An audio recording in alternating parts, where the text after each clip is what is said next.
New at 11 this Thanksgiving is going to be a whole lot different for Willie Knighten Jr. compared to just 10 years ago. That is when he was released from prison for a crime he did not commit. NBC 24's Jay Hanna joins us live in the newsroom with his story. And Jay, this man has gone through a lot. Yeah, Ryan, Willie Knighten Jr. spent much of his young life behind bars. When he got a second chance, though, he has made sure to make the most of it every day.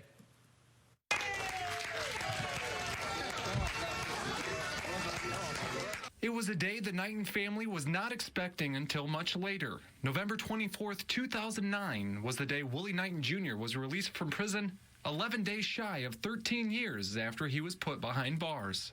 It was just beautiful. I couldn't sleep. I was just so excited. Knighten's story began many years earlier when he got himself involved with activities he shouldn't have. When Irving Turner was murdered in 1996, Knighten was heavily involved in illegal activity, allowing him to get pinned with a crime. I was active in the streets. I was a leader of the folks at that time, and I was blatant about it, and I didn't care who I told. And I made enemies. And a shooting happened that I had nothing to do with, and 6 months later after the shooting, I was arrested.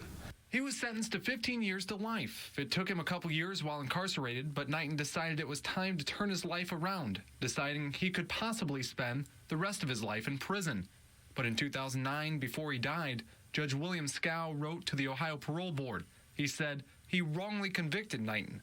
Governor Ted Strickland later granted him clemency, and since his release, Knighten says he hasn't steered away from the path to do good. Like, I made it a decade, and I stuck to my word. I haven't done anything illegal, no street activity, no gang banging, no drug dealing, nothing. He has dedicated much of his post-prison life to helping others who struggle behind bars and after they become free. Just in the last couple of weeks, he has moved into a building downtown with his organization, Above and Beyond Care. It's designed to help past criminals with their mental health. He lived the life. He let his light shine. I'm so proud of him. I'm so proud of him, I tell you. Every time I think about him, how far the Lord has brought him, I just rejoice within. This Thanksgiving will certainly be one to remember for Knighten and his family, 10 years since his return home.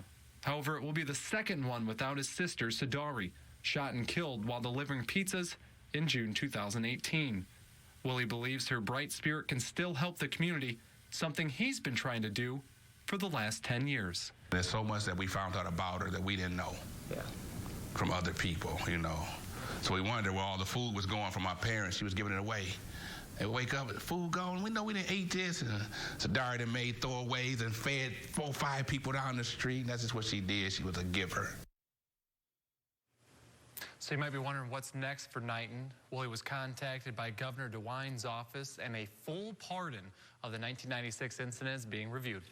Reporting live in the newsroom, I'm Jay Hanna, NBC 24 News.